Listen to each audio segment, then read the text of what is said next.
Good morning, everyone.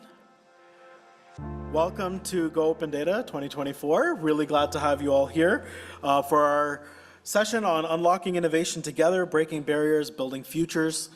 That theme can be interpreted in many ways, and we're going to hear it interpreted in many ways over the course of the day. My name is Vasta. My pronouns are he and him, and I am happy to act as your Master of Ceremonies today. The main role of the Master of Ceremonies is keeping everyone on time, so all you speakers in the room, I'm watching you, just letting you know. I do want to start just by recognizing that the city of Kitchener is situated on the traditional territory of the Neutral, the Anishinaabe, and the Haudenosaunee peoples, and also recognize that many of you are joining virtually from across Turtle Island, and we recognize those traditional territories as well. And we recognize our responsibility to serve as stewards for this land and honor the original custodians of the land, and that our community is enriched by the deep knowledge and traditions of the diverse communities that have lived here and continue to live here, including the First Nations, the Métis, and the Inuit communities today. So with that, I want to get us started. I know you're all looking forward to hearing from everyone that we've got on the agenda today. So I would like to start by introducing Jean Becker, who is the Associate Vice President of Indigenous Relations at the University of Waterloo, who will kick us off for today. Jean?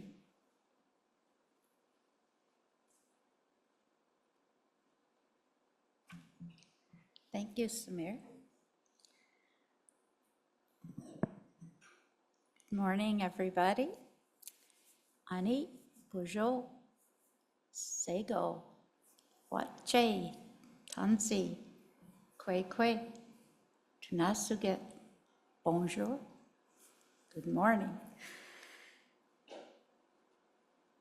So I was asked to come today to bring you an Indigenous message to start your day off in a good way.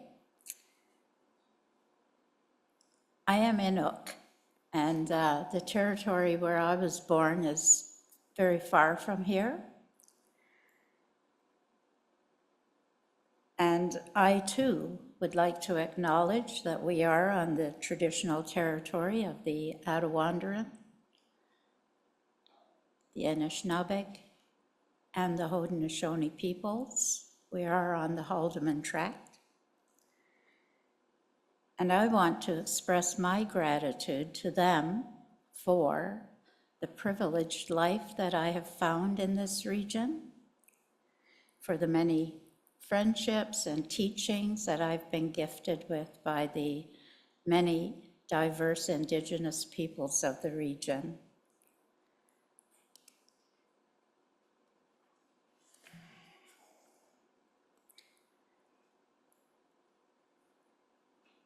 One of the things that I have learned from the Haudenosaunee is that all gatherings of more than 3 people begin with what they call the Thanksgiving address.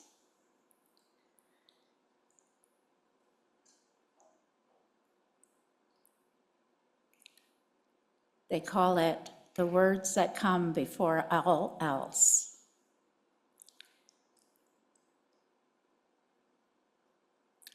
And the reason it takes so long is because we have so much to be thankful for, most of which we very rarely stop to think about. And if you ever have the opportunity to hear that address from a Haudenosaunee speaker, I highly recommend that you take the time to do that. I don't have the right to recite that address, not even in English, but I do want to give you a sense today, a taste of the beauty and the power of gratitude. So as we gather today in the spirit of learning from one another, let us put our minds together as one, greet one another in our minds, and give thanks for all of the things that are gifted to us.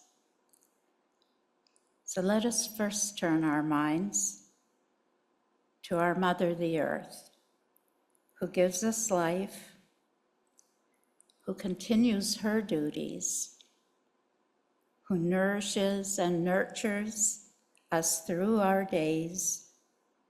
To her we give thanks. Now let us turn our minds to our elder brothers and sisters, the plants and the animals, the stone people, the green ones, the swimmers, the crawlers, the flyers, and the four-leggeds. They all follow their original instructions and give us medicines, clothing, shelter, food. With joy, we give them thanks. Now, we turn our minds to the waters, which flow through the veins of our mother and carry us into the world and sustain our lives. We give thanks to the thunderers and the lightnings who come from the west in the growing time, carrying the rain that renews the waters. To them we give thanks.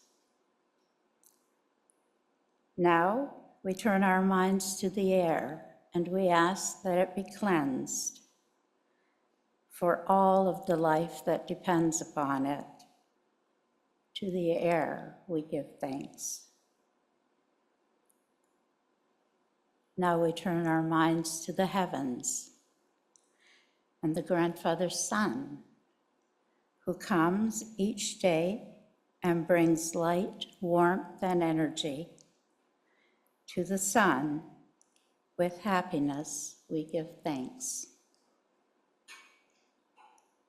Now we turn our minds to the grandmother moon, who looks after the women and governs the waters. With joy, we give her thanks. Now we turn our minds to the stars, who guide us in the darkness and remind us of the immensity and the glory of creation when we see them in their countless numbers. To them we give thanks.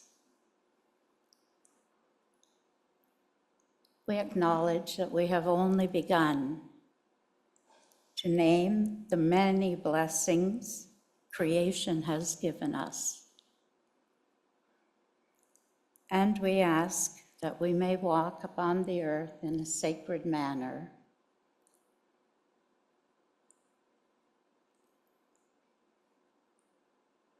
May your minds and your hearts be open to all that you hear today. And I wish you a productive, successful session together with good results from the time you have together. Chimegwech, Nyawa, Nakumek.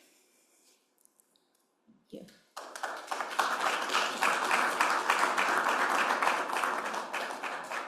Thank you very much, Jean. I love how you started us in an area of gratitude for the day, and we are grateful for you to introduce that to us at the start of the day.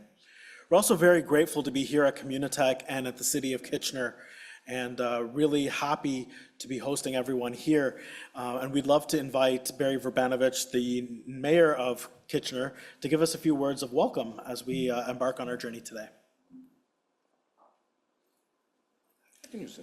I'm good. Wonderful. Thanks a lot, Samir, and good morning, everyone. Great to see a few familiar faces in the room, as well as a number of people who are visiting today, which is absolutely wonderful. And I too want to express my gratitude to Jean for her opening reflections. And as I was saying to her earlier, Jean is a real gift to our community in terms of the spirit that she brings towards the reconciliation journey that our community and our nation continues to work on with Indigenous peoples across Canada. And it's great to be here and see my friend Yuri Konga as well. Yuri and I probably met over more than a decade ago initially in some of our joint and shared passion for innovation and the role that innovation plays in cities. For those of you who don't know, my background prior to actually being a city councillor and mayor was in IT at the City of Kitchener, and I see our director, Dan Murray, here from the department, along with some other staff, and just want to say how wonderful it is to welcome all of you and to say how pleased we are to be hosting the 10th GO Open Data Conference back here in Kitchener. And I have to say that by choosing to return to Kitchener, you've not just chosen a good location, but in fact, you've chosen a great one. Here we are actually at the Communitech. I know I should stick to my day job, right? Here we are again at the Communitech Hub in the heart of Kitchener, and our world-class innovation and technology ecosystem. And I want to acknowledge Kevin Tuer from Communitech, who is here. We're a hop, skip, and a jump from where the original conference location was back a number of years ago at the University of Waterloo Health Sciences campus, which is just across the street. And both this building and the Health Sciences campus are testaments to not only our innovation district here in Kitchener and throughout Waterloo region, but also the role that it plays in the entire Toronto-Waterloo region innovation corridor, and the focus that we as a city, both in terms of our IT department, but in terms of our economic development priorities, are placing on tech and innovation to make a difference. In fact, City Council just recently approved a renewed 4-year partnership with a $2 million investment over 4 years in Communitech as part of our commitment to that work. At the City of Kitchener, we've set forth a vision to build a city for everyone, where together we take care of the world around us and each other. And this vision is the underpinning of everything we do, from physical building to building the systems, people, and technological infrastructure for a better, caring community. One of the slogans that Communitech often talks about is tech for good, and it's something that I really believe in, and I think it's certainly underlies the philosophy of a lot of what we do as a community, not just at the city, but in so many other areas, whether we look at how tech and innovation obviously can help things like cities, but also how it helps in things like healthcare, how it helps with sustainability. And I see Tova from Sustainable Waterloo Region here as an example. It's fitting that the theme of this year's event is unlocking innovation together, breaking barriers, building futures. And this is well aligned with City of Kitchener priorities, including our Digital Kitchener strategy, where we are building a smart city that is inclusive, on-demand, connected, and innovative. Just down the hall is our Digital Kitchener Innovation Lab, which is actually down the hall and downstairs, which is focused exploratory work on leveraging open data alongside emerging technologies like AI. We've been building a robust open data platform at the city, and in our most recent strategic plan, we've committed to implementing a citywide data strategy that will transform the way that we serve our community. In fact, we had the opportunity in being part of the inaugural class through the Bloomberg Harvard program for cities in terms of data at Johns Hopkins University. The challenges that our cities and that our world face today need the sharing of ideas and collaborative commitment to solving complex problems that this event embodies. Your commitment collectively to open government and open data principles for sustainable community well-being is key. And on behalf of all of us at the City of Kitchener, I want to thank you for all that you do. Thank you for your hard work and dedication to this work, and congratulations on reaching this significant milestone of your 10th year and making it here in the City of Kitchener. Thank you very much.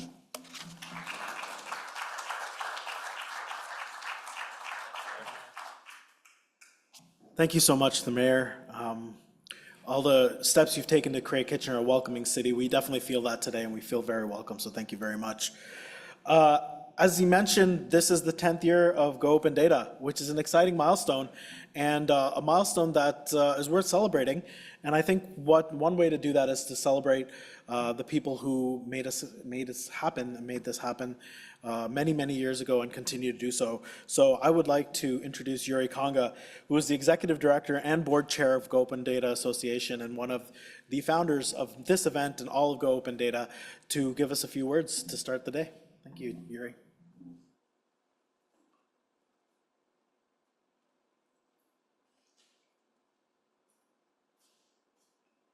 Thank you, Samir, and it's a pleasure to be here in Kitchener again, as we were at the pharmacy building, I believe, back in 2013. So it's a great privilege to welcome you all to the annual conference being GOOD24. And this is a new experiment for us. Okay, we hope it'll go well.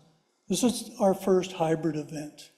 So we've got, people that are online as well as you folks that are here in the room. And we're looking forward to providing you with the knowledge sharing that Good is known for.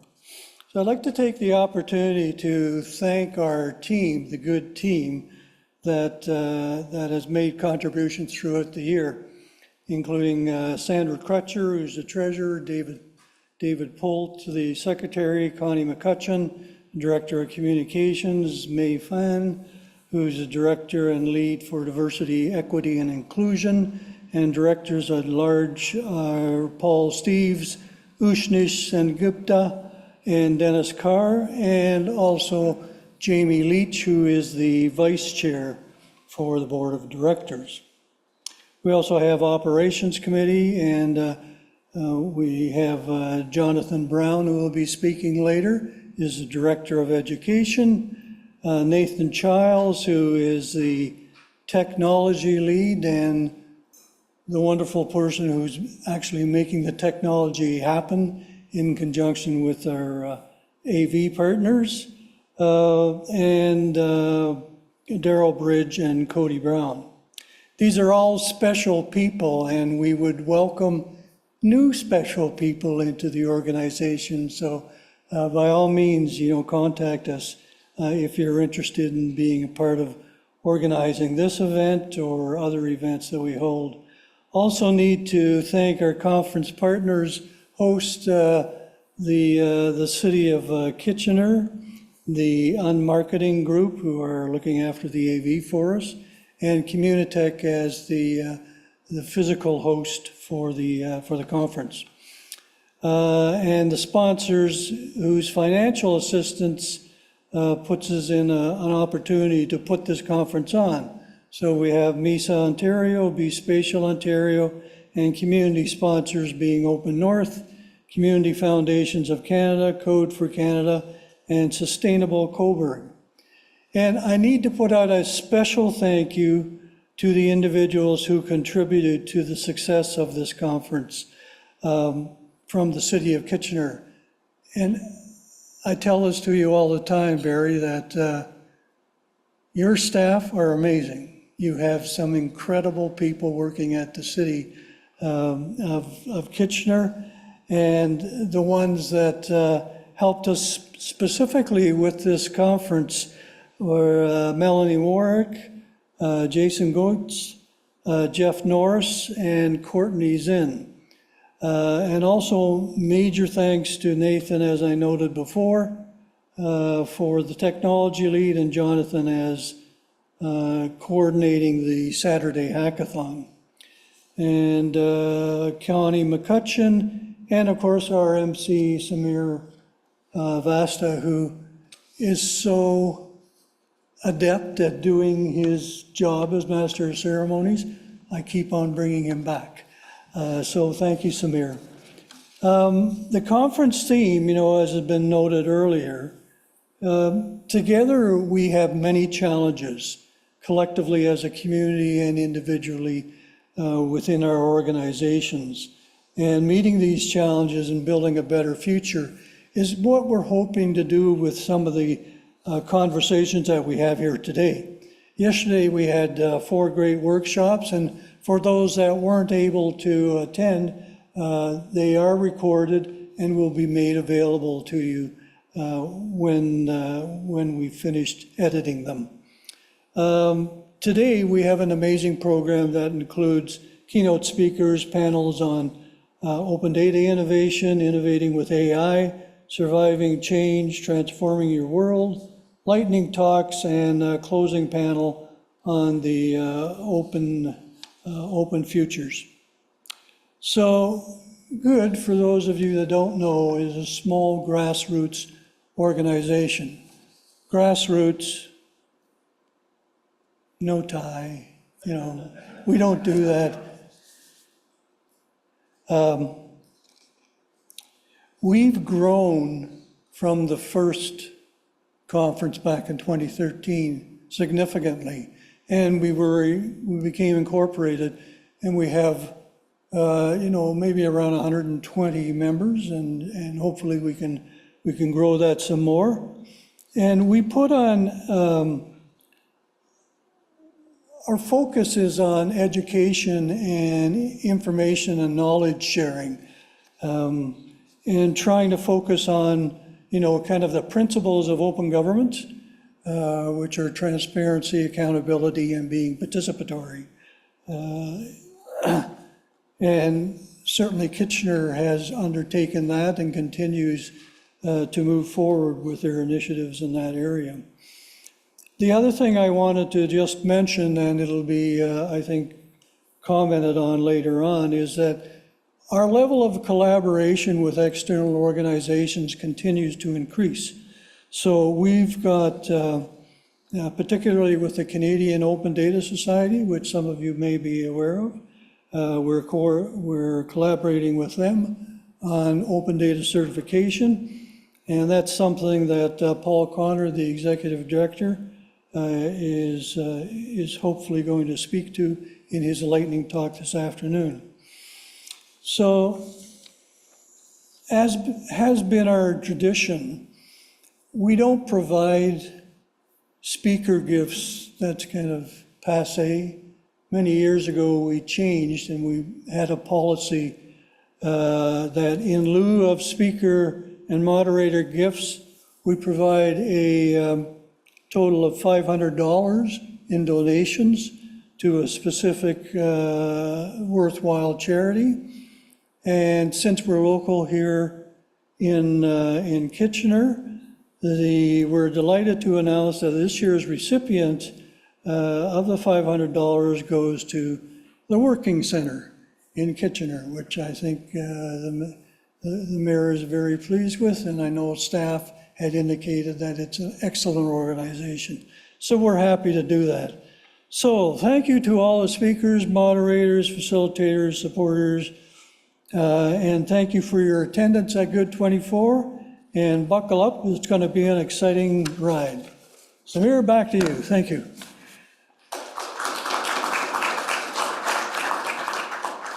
Thanks so much, Yuri. It's amazing to see all the collaboration and cooperation that's gone on over the past, I guess, 12 years since the first one here in Kitchener. So it's been great to see all of that. And we have to recognize that from the start, the province of Ontario has been such a strong partner and supporter of Go Open Data. And from the province of Ontario today, I'd love to introduce John Roberts, who's Associate Deputy Minister. He's the Chief Digital and Data Officer, the Chief Privacy Officer, the Archivist of Ontario, and perhaps most importantly, my boss, and looks great wearing a tie. So, John, we'll leave it to you. Thanks, Samir, and thanks, everybody. Thanks, Yuri, echoing your thanks and congratulations to all of the organisers for this event. It's great to be back at a good conference after quite a number of years and to see a number of familiar faces. And a real privilege to bring some opening comments on behalf of the province. My office did prepare some remarks for me, but in a group like this, I always feel like I'm in a community of friends, so I'm not going to stick too close to the script. Because as folk have said, the open data community has really, over an extended period of time, been such a huge catalyst for everything that we're doing, not just in open government and open data, but I'd say in digital government writ large. And a lot of the roots of digital government movements, if you go back those 10, 12 years, lie in exactly this community. So thank you for all of that kind of impetus that's been provided.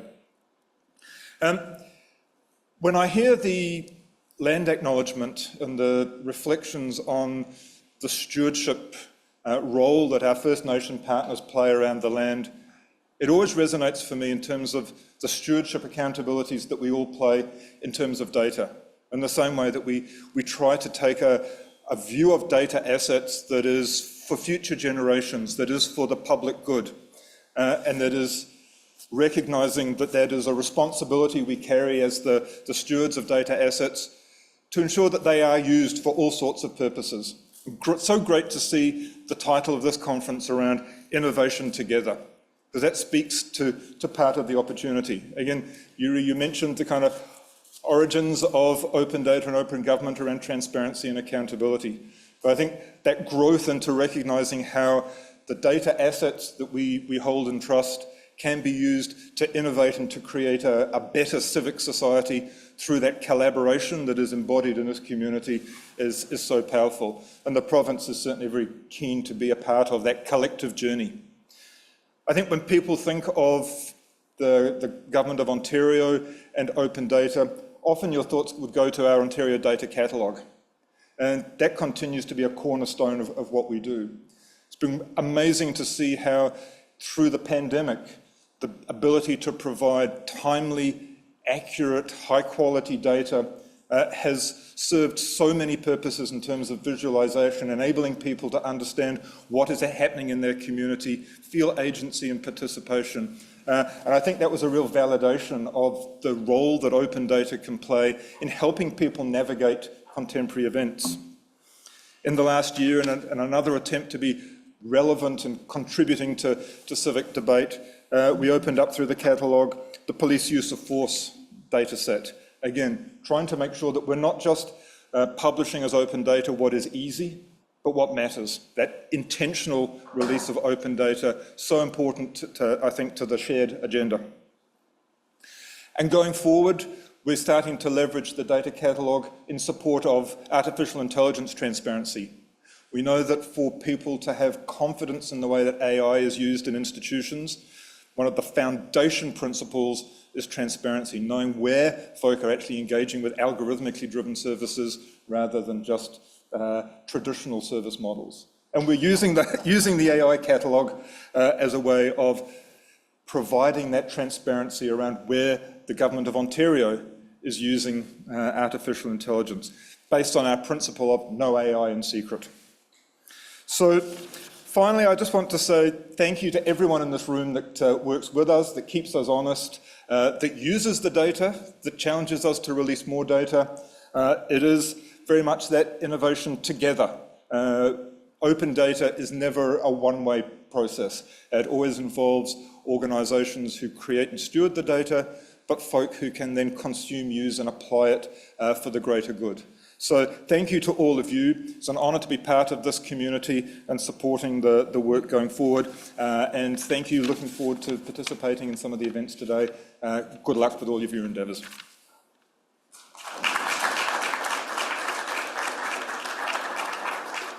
Thanks so much, John. It's a pleasure to have the province of Ontario supporting Go Open Data over the past more than a decade, and we look forward to working with the province and continuing to hold the province accountable, but also working with them, so it's great. I want to thank all of our welcoming speakers that set the stage so well for what we're going to do today. So thank you all for putting us in a place where we can start exploring some thorny issues, some interesting topics, and some themes that we're going to resonate not just now, but in the future as we think about data and digital and basically how we build a better future. And in that vein, we have two keynote speakers today. I'm very excited to have them both. We have Kevin Tuer and Tova Davidson, who are going to give us a talk, and then we'll engage in some conversation. We'll have a little Q&A after that. And we're really excited to have them present to us a vision of the future that perhaps we don't always think of, and if we do, we don't always explore.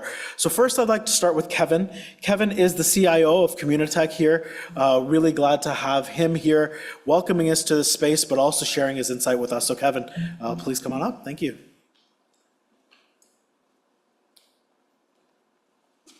All right, thanks, Samir. I assume this is the clicky device that keeps me going here. Big green button. Excellent. Anyways, first of all, yes, welcome to Communitech. This is a place that I'm very thrilled to be able to call my work home, and very thrilled to be here. And it's great to be able to share this space with you today. As I was thinking about what I was going to say today, and on the topic of innovation, it caused me to reflect on my own journey around innovation. And I realized that, and this aged me a lot, I realized I've been innovating for over 30 years in one way or another. And it takes me back to my graduate studies in University of Waterloo. So I'm an engineer by training. And so I would argue I was doing some innovation back then. And in my first role out of school, I was working for a military contractor working on advanced products there, so I was innovating there. Worked with a number of startups after that, including one of my own, that was always looking to innovate, to do something different, to develop something of value. And now I've been working with Communitech for over 16 years. And looking at ways in which we can work with the folks that we work with to say, how can we help them to start, grow, and succeed? That's been our motto forever. So the title of my talk is, Lessons from the Past and Imperatives for the Future. Because the one thing that I've noticed in this journey is somewhere along that time for me, innovation changed significantly, the notion of how we do it. And I think that there's a lesson in there that we all need to take into account. And this is my perspective. So I'm not saying this is true for everyone, but this is what I've learned through my journey. And it'd be interesting to see if that resonates with you. So this is where we're going to go with it for now. But again, let's start with where we are now. So this is the Communitech Hub that we call it. And I think it's not lost on me anyways that we're sitting in a building that was once a tanning facility, a leather tanning facility, and was once the largest tanning facility in the British Empire. And it was serving up leather products in and around the Second World War, the war efforts. It was one of the most innovative, tanning facilities in the world.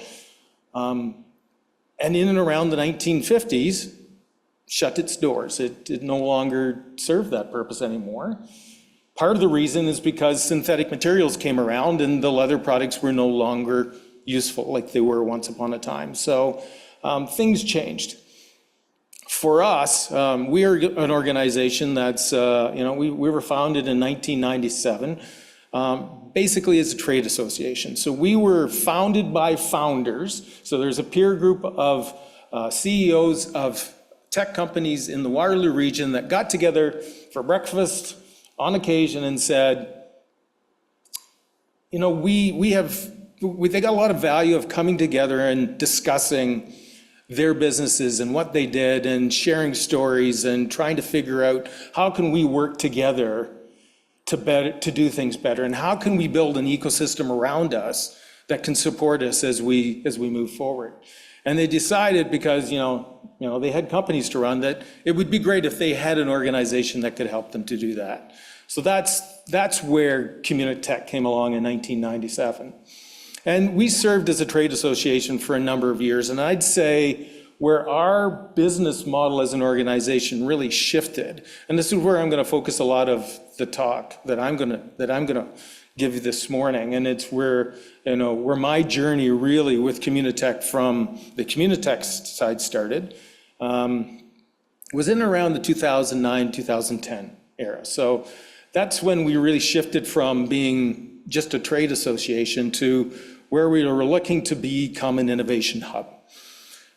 So just a little bit of data on that. So 2009, 2010, and we decided we were launching a digital media strategy because we were looking to do innovation differently. not for our purposes as Communitech, for the purposes of the founders and the companies that we were serving. And at that time, digital media was all the rage. It was the governments were talking about digital media. Our companies were trying to figure out what did digital media mean to them. And so we were looking to, to get lightning in a bottle and to really look at how can we capture all of these discussions and make that different or make that viable and make that impactful for the founders and the companies that we serve. So what came out of that strategy, which ended up in in totality, was roughly between $100 and $110 million in size, was first of all this place, which is the tannery, which we call it, and we started off with 30,000 square feet. Which grew to today, now we're at 110,000 square feet. But it also included what was at the time the Canadian Digital Media Network, which was a network of organizations like Communitech across the country.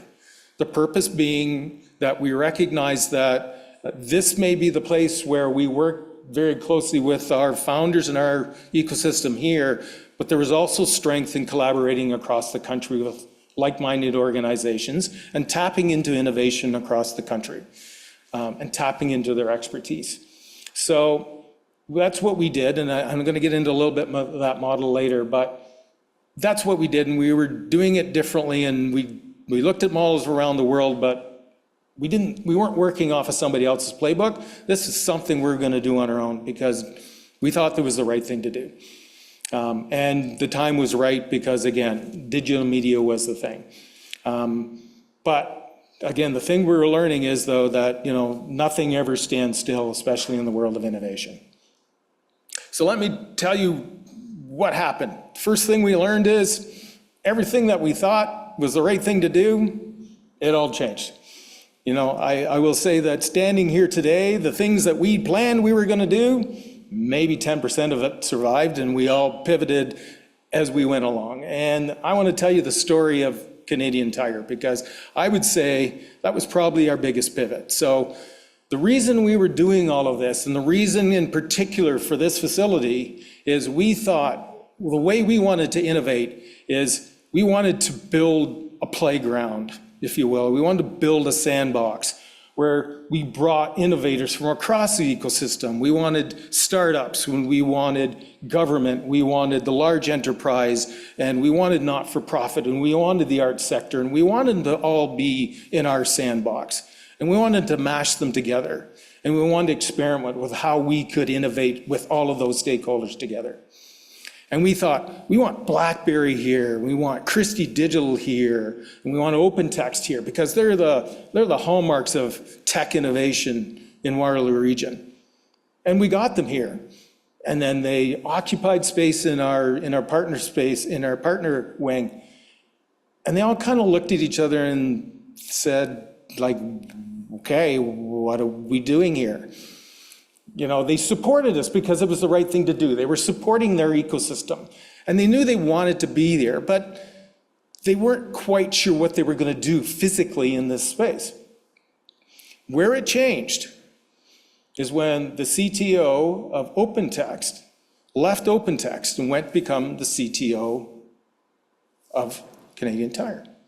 And 3 weeks into the job, he phones me and he says, Kevin, I want space in your partner wing. I said, okay. And being sometimes way too honest, I said, that's great. Why? Tell me why. He said, because I have an organization that does not look like tech, but I need tech. And most importantly, I need the talent to do the things that I want to do within this organization, that I need to compete with the BlackBerries and the OpenText. And he says, my organization doesn't attract that kind of talent. I need to be where that talent is, and I need to show that my brand does interesting things as all those other ones. So he did. And my favorite story about Canadian Tire is that they came in, and the first time they posted for co-op students, because that was a big part of the model when they came here, is they hired co-op students every 4 months, all of the innovation labs. And when they came here, Canadian Tire posted for 3 or 4 positions. 6 people applied first time around. Second time, 20 people. Third time, 100 people. And it just ramped up because they came and they did interesting things. And then those students went back and told their friends about what they did at Canadian Tire. And then that's the most powerful marketing they could have done. And they spent 5 years here, and by the time they left here, they were getting hundreds, if not thousands, of applications to their jobs. They were innovating on their brand. And that was a powerful lesson for me, because what that turned into was this. And the power of this is it's not just the tech companies that are here, it's the diversity in the brands that ended up taking space in our space, which we didn't anticipate. And yes, the city of Kitchener is right there because they were part of it as well. So we've got government represented there, and we've got brands there that we didn't anticipate when we started this. But it happened because we provided the space for that to happen. So it's part of the learning of this for me is you kind of got to let innovation take its own journey. And so some of the things that we learned from all of this is, we knew that there was power in having the innovating outside of the organization. So we knew we needed to bring these brands into our space because them trying to innovate within their own 4 walls was okay, but them taking them out of their own 4 walls and putting them into our space and letting them innovate was going to be better. We knew that. We needed to convince them that, and we did. What we learned from that is, but then having those teams innovate with teams outside of their industry, that was a nonlinear innovation that they learned that ended up in very, very interesting outcomes and a nonlinear kind of innovation.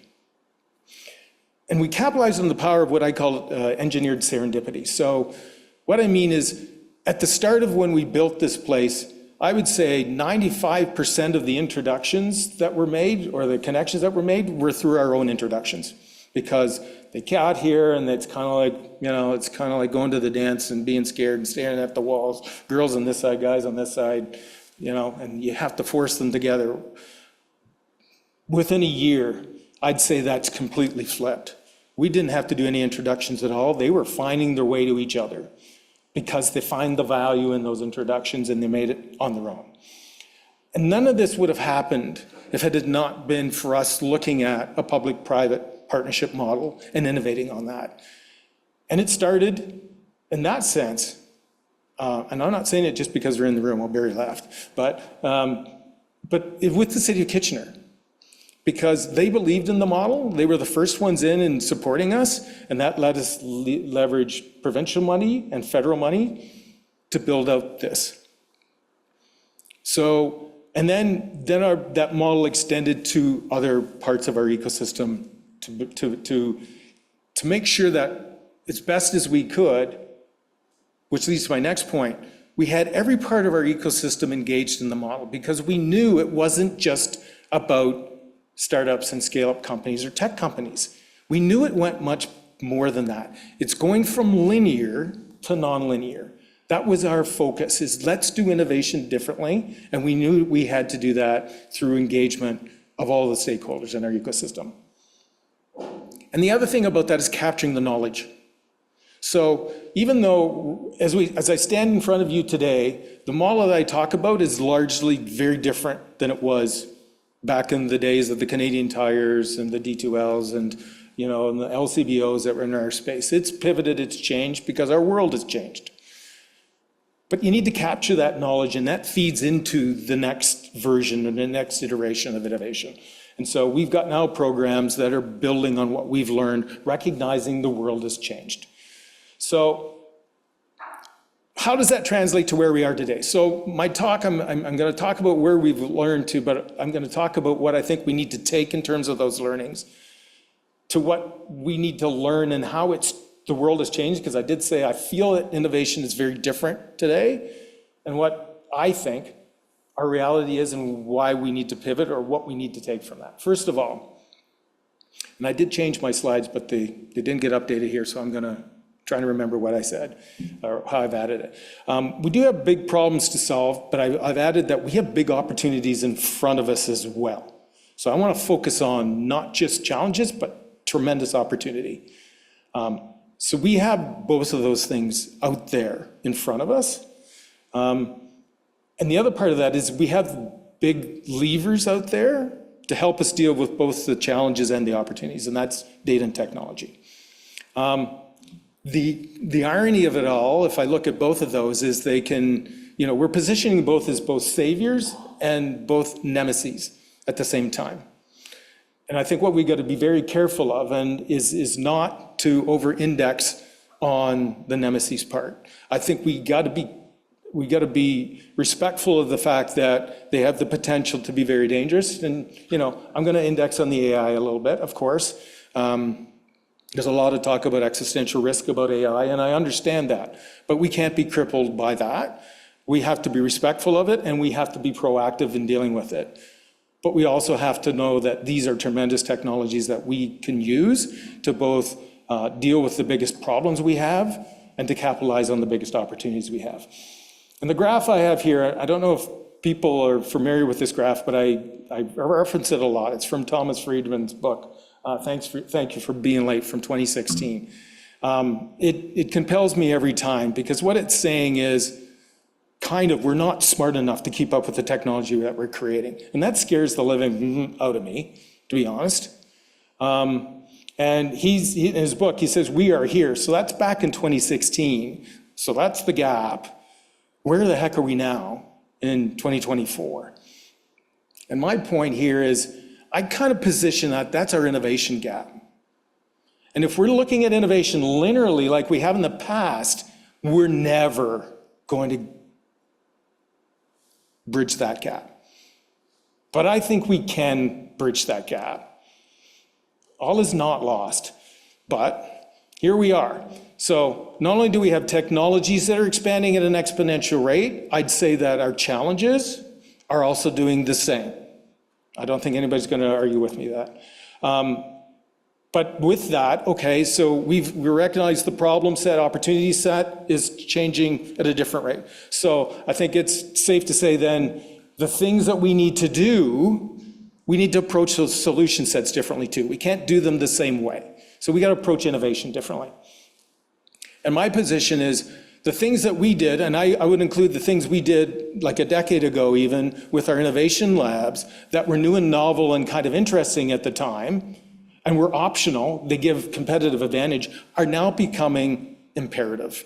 Like, these are things we need to do now, not just optional things that we had done before because it give our stakeholders some competitive advantage. So this is my thesis with where I'm going with all of this.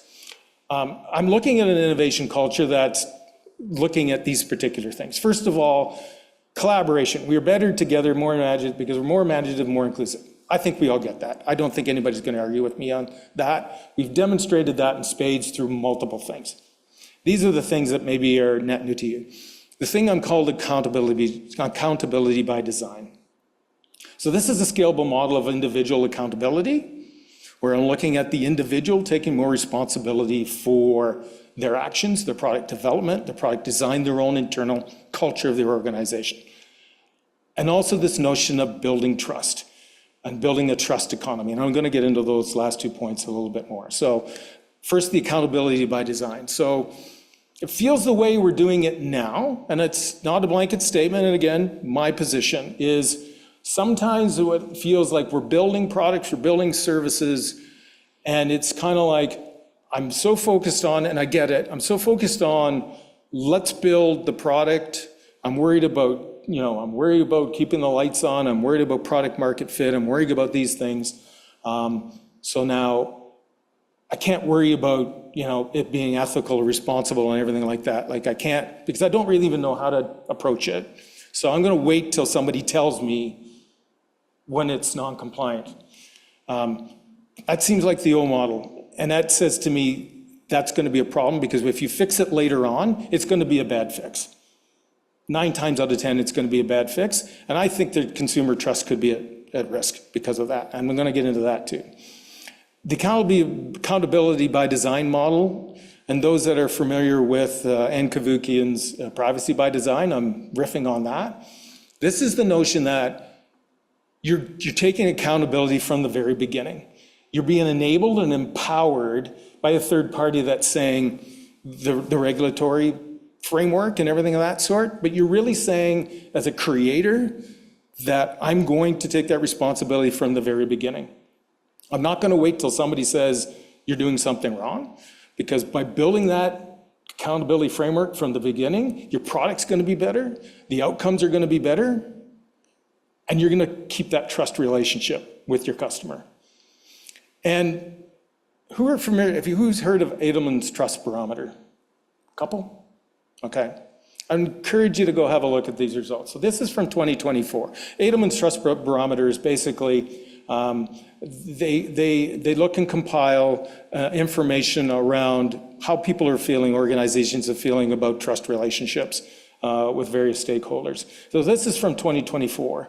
And sort of the paradox here is we are in, all of the good things that come with fast-paced innovation, which should be making us feel good about the future. The paradox being is it's actually destroying trust.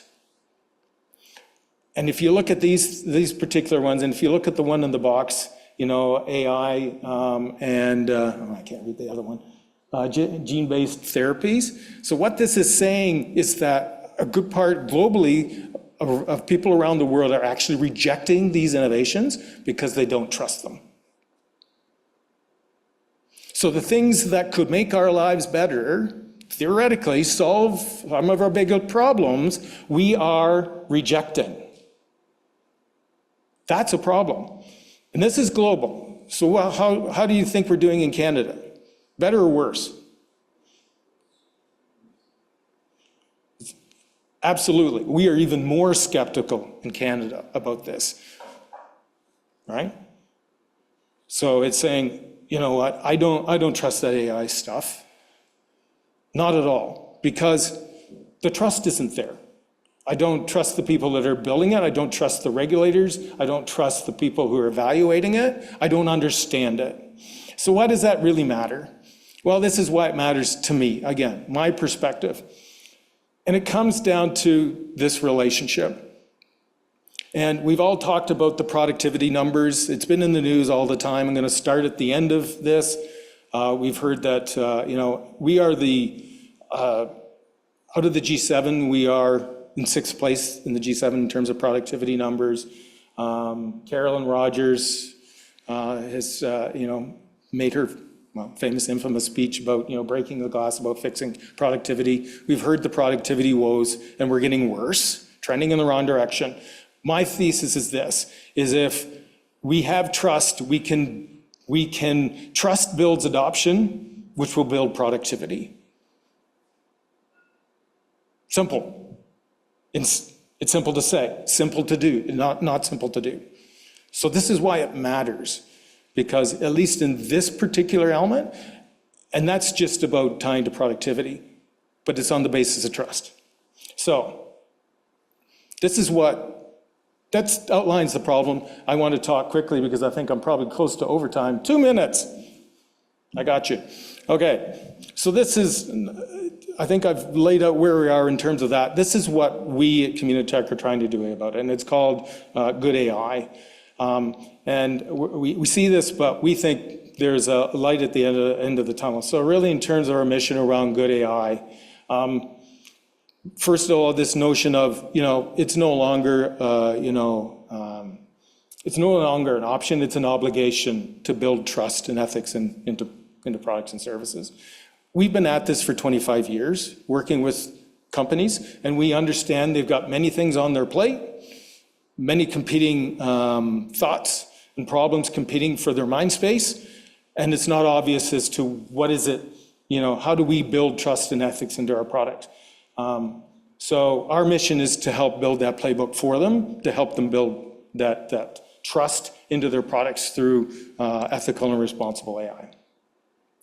This goes back to 2018 for us. So I think Mary Barry mentioned the Tech for Good as part of, back in 2018, it was part of our True North conference. There was a Tech for Good declaration that was started with the Rito Hall Foundation. And a number of people signed it, still signed it. It was an ethos for us. We are looking to actually operationalize that through our Good AI initiative and actually put that in action and make that work. And yes, we have our eye on what was announced in the federal budget and being very proactive about how we can use those resources that were announced to put this into action and to bring that to the streets and help our companies. And so I mentioned this by design philosophy. So here's the idea is we're looking to, through a nonlinear approach, this is how we're changing the trajectory of that graph by Thomas Friedman that causes me concern. There is a way to do it, and it's this by design approach by helping our founders, but giving them the tools they need to be individually accountable, and by building trust, and by building that culture. It comes down to the individual. That's the way it can be made scalable, and it's all focused on human-centric values. This is all about the individual. This is about their needs. It's about their opportunity, and it's about keeping sure that we abide by what's best for them. This is all built on partnerships. We have a number of partners already at the table. We are continue to seek partners in our pledge and what we are doing going forward. And in essence, really, this is what Good AI is about. We're unlocking ethical and responsible AI innovation. We're doing it together. Again, we're focusing on what we've learned from innovation in the past. And we're doing it for the good of all and for everything that's good. Let's make sure we lead in this case and not follow. Thank you.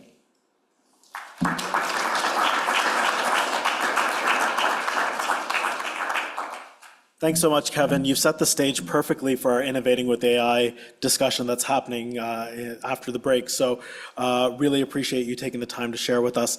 At this point, I'd love to invite Tova Davidson up. Tova is the Executive Director of Sustainable Waterloo Region, and she's going to share some of her thoughts on today's theme with us today. Good morning, everyone. It's really great to be here. I'm just going to make sure this is as I expect it to operate. The one at the top, yeah? Oh, the one at the top, not the button at the top. Wonderful. Thank you so much. It's really interesting to be in this room as the sort of one of the leaders in the climate movement here in Waterloo Region at a tech and open data conference. And I'm here to throw a bit of fly into the ointment, so to speak, and to encourage you to think differently. So when you think about an organization like ours, it's called Sustainable Waterloo Region, and we've been around for about 15 years.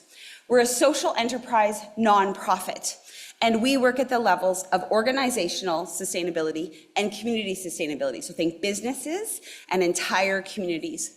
And our work is looking at the ways that we can be a more prosperous, more inclusive, stronger, better community through sustainability work. And that includes businesses being more prosperous, et cetera. And we run a variety of programs. I can tell you a little bit about what we do, but I'm here actually to throw a bit of a twist into the way you're thinking from this point forward through this conference today. This slide shows you a little bit of the impacts that we had in 1 year.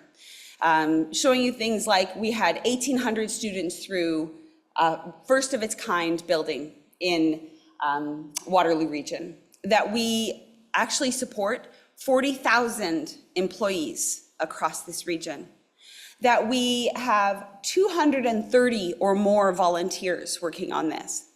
And you can read the rest of this, but it's interesting everything Kevin was saying about how we need to work and innovate. And I want you to look at these numbers and think about what are you missing if sustainability and community betterment is not part of your reason for building tech, for using data. Look at these numbers.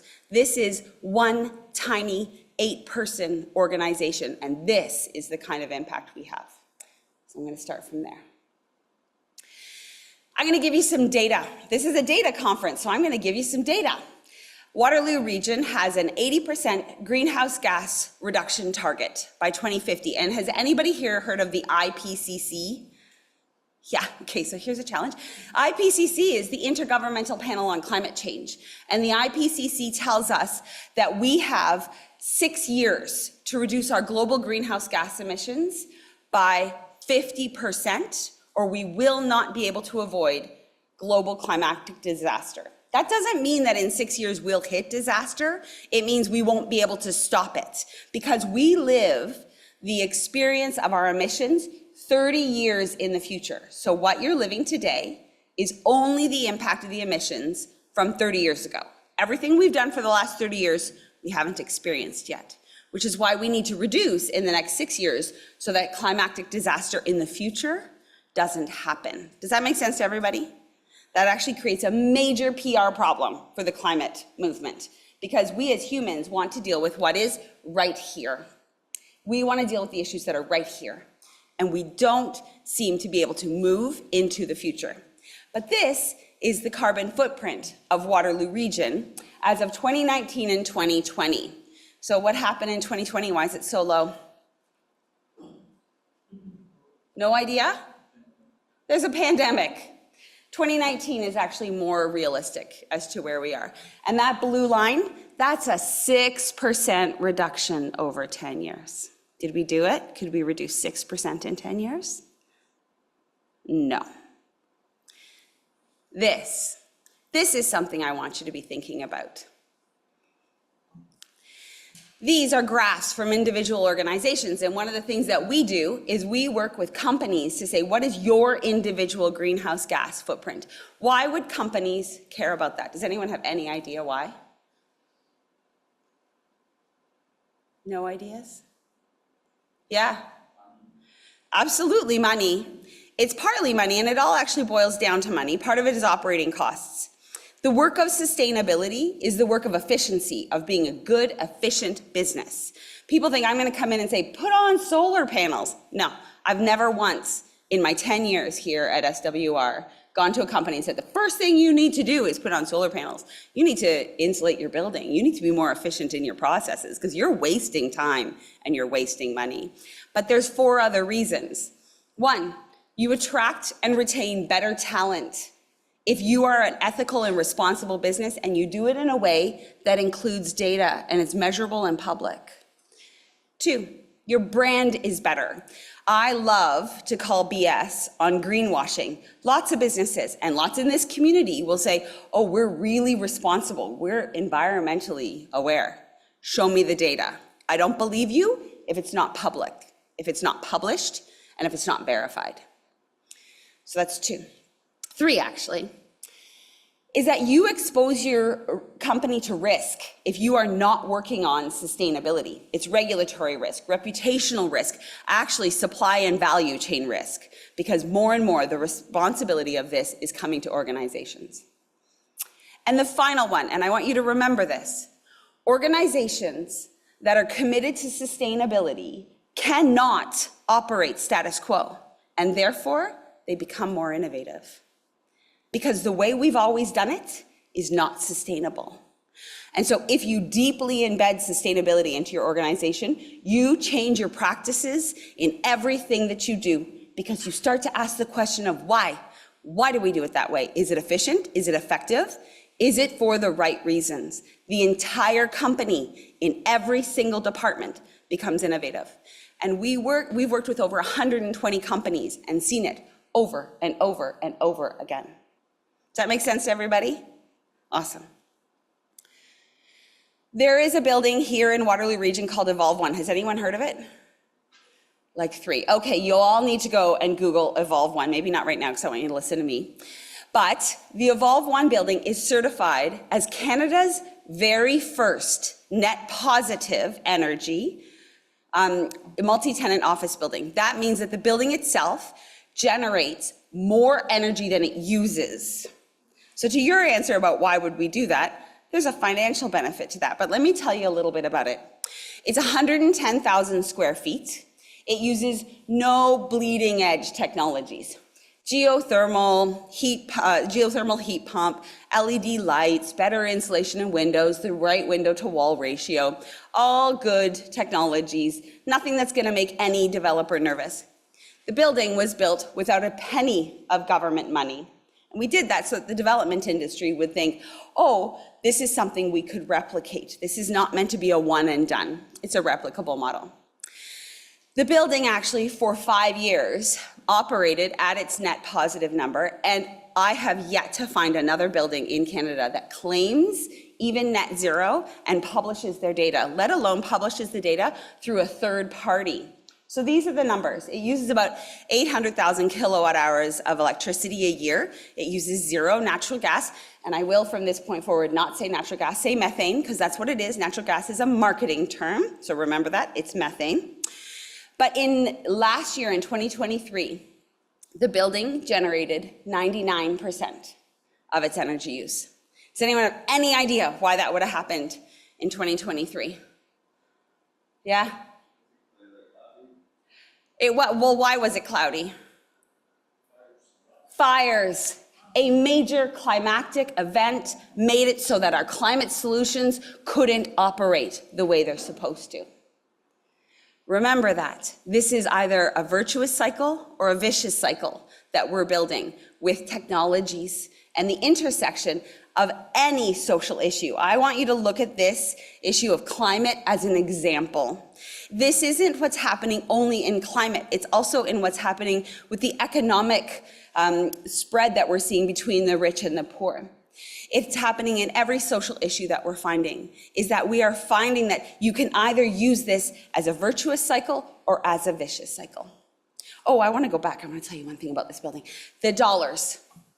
This building, how much more expensive, and I'm going to wait because I'm a patient person, how much more expensive by percentage do you think a net positive building was to building LEED Silver, which in office space is kind of the ground floor, the base? How much more expensive do you think this building was? Pardon me? 50% more expensive. Any other guesses? 25. 5% more expensive to build this building. Between 5 and 8, because there's always questions. 5% more. Okay, so the building, the tenants, of which we're a tenant, still pay an energy fee. The energy costs from this building would be $250,000 a year. In 8 years, the developer, so we've got 2 more years, will have paid off his investment in the renewables that are in this building, and for every year after that, he will make $250,000 more on this building than any other building in his portfolio. So my question to you is, why don't we do this? Why isn't every single building built this way? The feasibility study, the technical, how do you do this, is on our website, free and available. Why? It's culture. We are not, as society, looking at culture deeply enough. Canada has the highest greenhouse gas emissions per person in the G20. Did you know that? Did you think we had a climate halo or that we were the devil on the shoulder? Our emissions are worse than anywhere else in the G20. We also, globally, if you look, Canada is that top line right there. If you look at the bottom line, those are the lowest income countries in the world. This data is really important because what it says is those of us that live in prosperity are not willing to change our culture and our behavior to help the people who are committing the least amount of greenhouse gas emissions, the least amount of impact, and that's that lowest income. That lowest income group that has the smallest footprint has the biggest impacts of climate change. Climate justice is human justice. I often have people say to me, oh, you must really love the trees. And while yes, if you haven't hugged a tree, I would encourage you to go and do that. There actually is an amazing feeling. There's an energy that comes from it. I'm not here fighting for the trees. I'm here fighting for the commitment of all of humanity to humanity. There's an organization out of the UK called Extinction Rebellion. They're not fighting for the extinction of the polar bears. They're fighting against the extinction of humanity. The UN Sustainable Development Goals, of which I hope most of you have heard, are the 17 things that the UN says we need to be moving forward on for the future of humanity by 2030. And I have actually been known to call myself a fangirl of the 17th goal. The 17th goal says that we cannot move the needle on any of these things without moving it on all of them, and that includes economic prosperity. So if we don't address gender, if we don't address equality, if we don't address hunger, if we don't address childhood development, our economy cannot prosper. Your tech cannot prosper if you don't consider these deeply, and not just as, are we ethical, but are we solving the problem? We need to drive change with data. And as Kevin was speaking and as I was listening to all of the welcoming remarks, my big throwdown here is why. I want you to be asking yourselves, why? Why are you building these technologies? Why are you creating things with data? Why are you using data? Are you doing it to make money? Are you doing it because you love technology? Or are you doing it because you care about people? Are you doing it because you want to solve a societal problem? And if the answer is the first ones, that make money, I want you to step back and think, can I do both? Can I actually be an innovator that does great things and builds a cool technology that solves the problems facing society? I love a conference like this that invites someone like me in because it changes the paradigm. If you're only here creating technology for the sake of technology, you're going the wrong way. Those numbers are going to continue the wrong way. Globally, one of the biggest users of greenhouse gases is tech. It's not the charging of your phone. It's hosting all of that data. So think about all of that greenhouse gases that's coming from it. All of the use, that energy that's required for your technologies. Is that a good use of the resources? Are you actually solving problems, or are you just trying to innovate for the sake of innovation? We are striving through the UN Sustainable Development Goals to leave no one behind.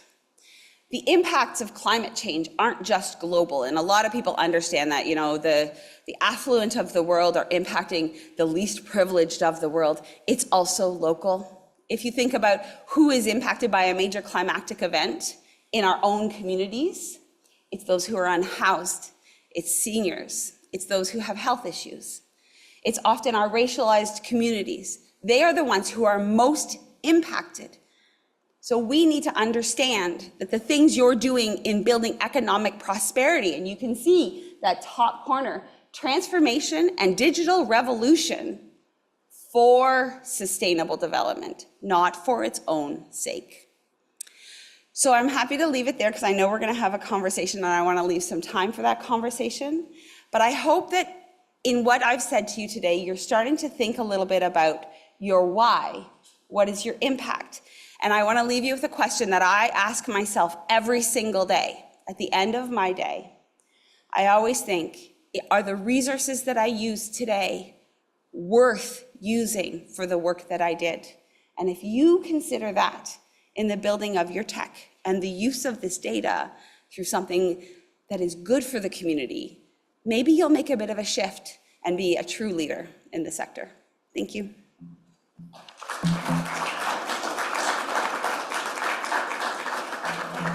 Thank you, Tova. That's a very poignant question you leave with us. Are the resources that we use worth what we did? And I think we'll take that throughout the rest of the day, and perhaps even ask our panelists every time about that question. So thank you so much. I'd invite you and Kevin to come back up. And if anyone in the room has any questions, if you could raise your hand, we've got a bit of a roving mic here that we could probably share with you. And if anyone online has questions as well, let me know. I've got a little bit of a connection up to the booth so we can get that sorted out. But to start, before we get any questions, you both mentioned the importance of ethics and accountability in your talk, and whether that's AI for good or whether that's through sustainability, ethics is resonating so much. And the question I have is, what does that look like on a tangible method when we're actually doing our work, when we're using data, when we're building things?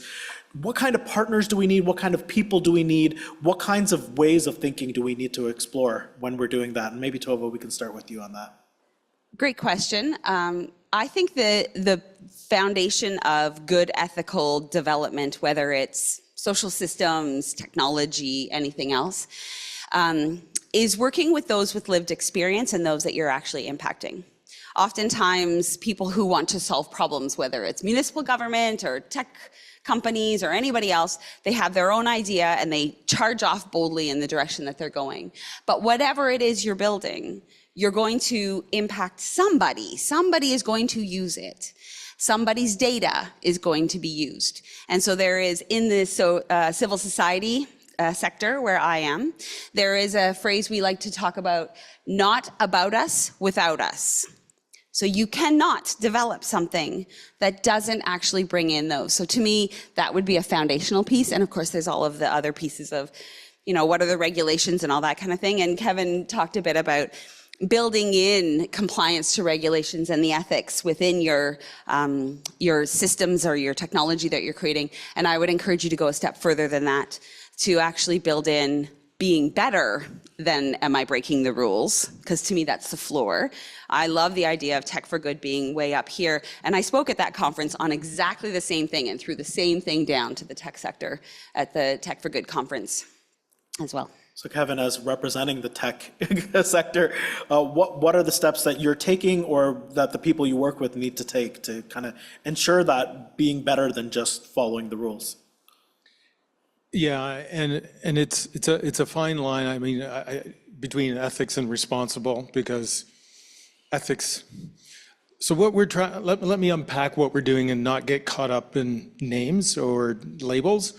It's things like making sure that there's compliance with things like privacy regulations. And I know we can go higher than that, but we have to start somewhere. And it's the things that people can and our founders can understand.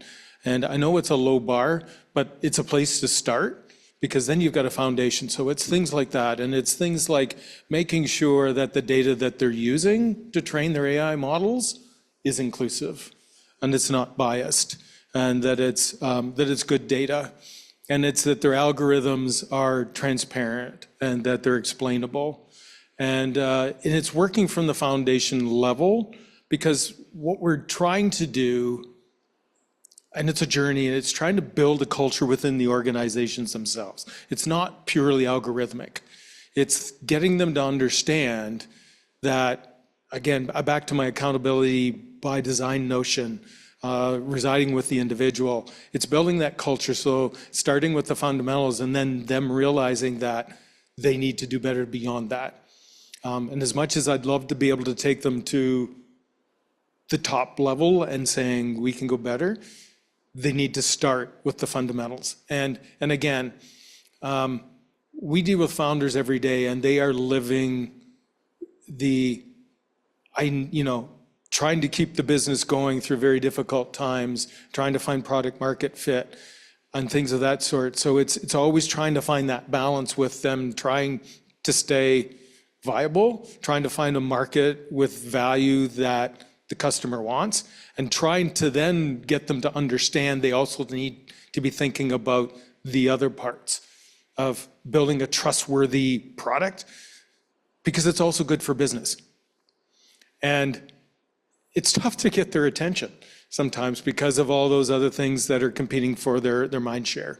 So that's where we're going with Good AI. And I don't want to paint the picture that the founders aren't doing that already, because that's not fair. Because I think everybody has good intentions. I'm just saying that with Good AI, what we're trying to do is bolster that and help them build that playbook to help them do better and to build a culture of ethical and responsible, so that we don't need to talk about it anymore. It becomes table stakes and they do it automatically, and we're always striving to do better. It's interesting. It's interesting because Communitech has an incredible opportunity to be the leader that pushes this forward, to say, like, that's not enough. The foundation, the baseline of are you hitting the regulation is not enough. So it is one step in the journey. I think that's a really important thing to do.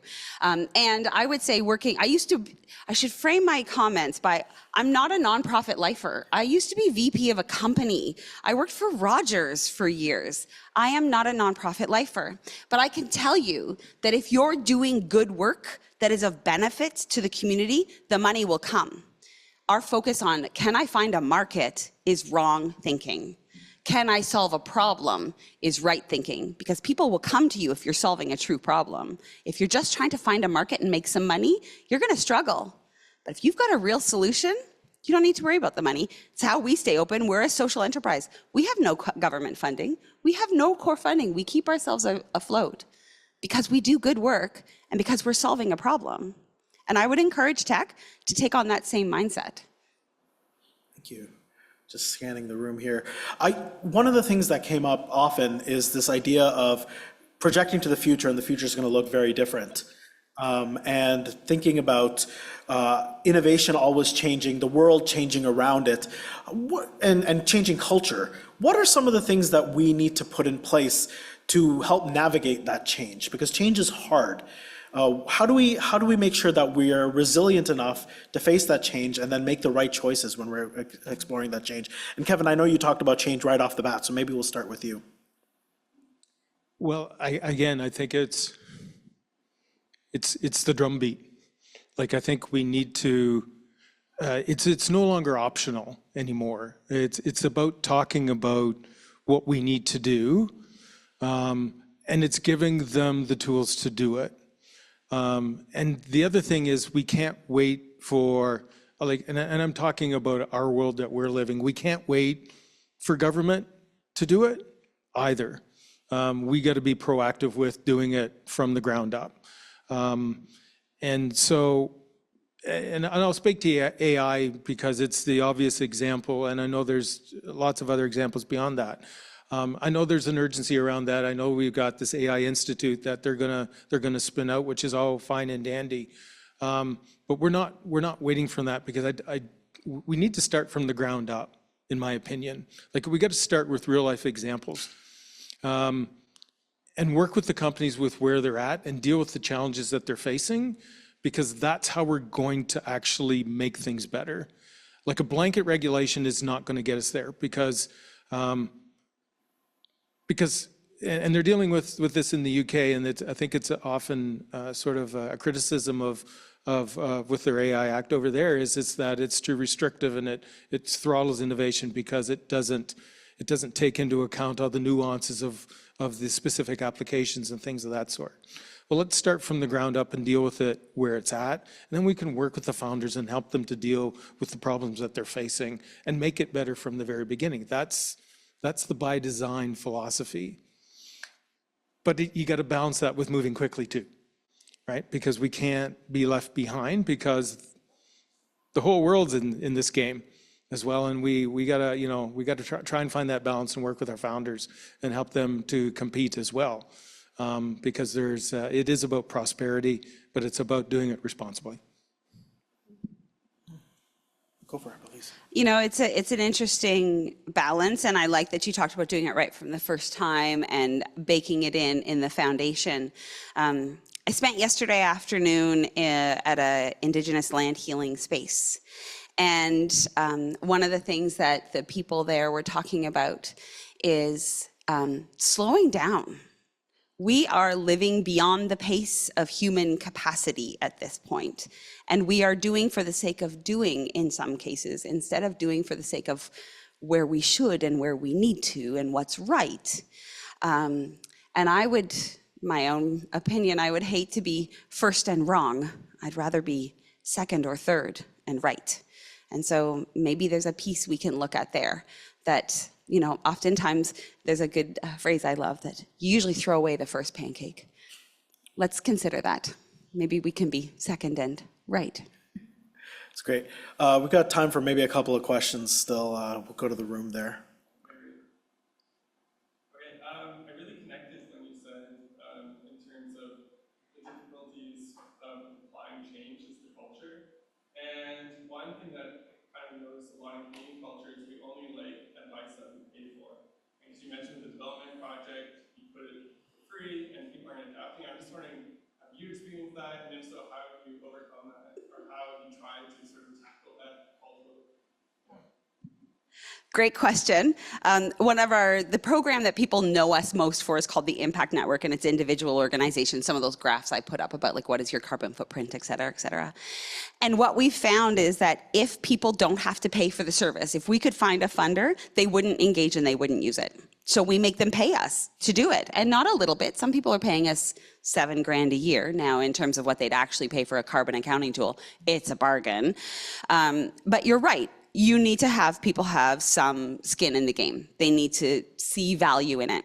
In my previous work, I was a consultant for a while, and often what I found was I would go in and I would speak to leadership, say exactly what their staff had been saying for months, years, and they would adopt what I said. And then the staff would get frustrated. I'm like, it's okay, I've got your back. Like, I know you said it first, I realize you know, but let me help you. And so there is a piece about free doesn't have value. And I think part of that is the benefit of some of the government policies that bring in regulations and costs to actually be not one of the good guys in the business community. And I think that's valuable, and it keeps people having their eyes on it. If there isn't a cost to you, then you probably won't value it. And I think it is a challenge of our culture that we think economy comes first. I like to say to people, if you think the economy is more important than the environment, try holding your breath while you count your money. We're going to do a quick lightning round because we're coming short on time. So I'm going to take a few more and then we'll wrap it up. Just want to put the ask a question about the role of the end user and the consumer, because I'm seeing hundreds of people in government and in nonprofits using the generative AI products, right? And not being concerned about the what copyright rules were broken or what the biases are or the environmental impacts. As long as it's free, they don't really care. So how do we make the end users and consumers care, and then the companies will care? Kevin? So you're saying that's happening? Well, that's a...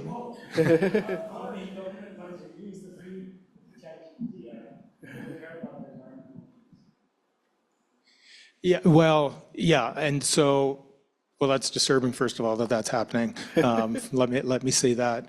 I see that's, to me, that's a lack of training, right? So that's kind of like letting a tool loose in the wild and hoping that everybody uses it. You know, that's kind of like letting a 12-year-old go out and drive a car on the streets without giving them any training. So that's, got to be careful what I say, but anyways, I mean, just like anything else, you have to give training, you know, you have to be responsible with the deployment of a tool that's as powerful as generative AI. Like we are developing a generative AI user policy within this organization.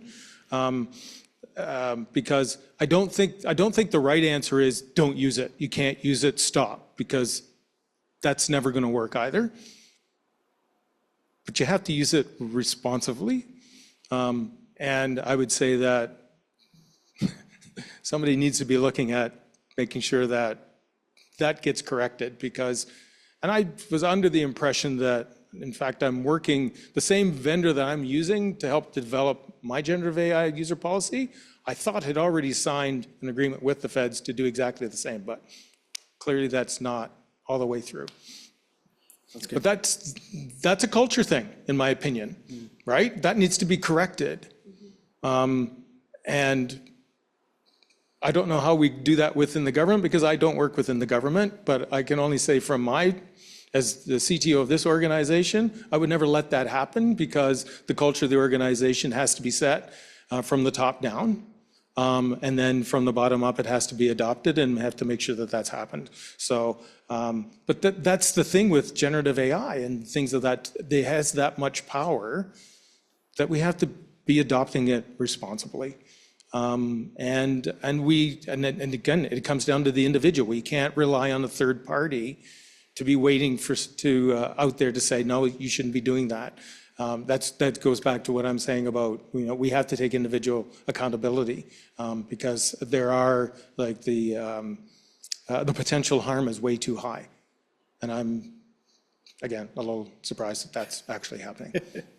It's a great question. And I would say many of you who are here in person or online are already clearly thinking about this because you came to a tech conference called Good. So you can lead the way. You can choose to do that. Communitech has been talking about tech for good for years, and I think that's a really important piece, and they're a really strong voice in the community. And so things like the conference in 2018, the AI for good, those are all really important pieces. And if you look at the ways that system change or human behavior is structured, it's also often forced by the infrastructure. Even if you look at the blue zones, the places where people live the longest, it's actually the physical infrastructure of where they are that actually forces them to live in a certain way. They're walking around, they're not driving their cars, they grow their food, et cetera, et cetera. Same thing in tech. It's exactly the same thing. So build it responsibly, communicate that you're building it responsibly. You'll grow your brand because you'll be better. There is an awful lot of us out here who actually care, who won't use the thing that's irresponsible, even if it's easy and free. And as you look at the typical tech adoption curve, same curve of very few early adopters becomes the majority, and then the people who are the naysayers come eventually. Same thing happens with social change for human issues, whether it's climate change or any of the other issues facing us. So there is an adoption cycle, find your people, find your market the heck out of it. Tell the whole world that you're better, more responsible, and people will come. It may be slower, but you'll sleep better at night. Yeah, it is definitely slow but important work that we're doing. We do have to wrap up here. I want to say thank you again to Tova and Kevin for their amazing insights that they've shared with us this morning, so give them a round of applause. Thank you.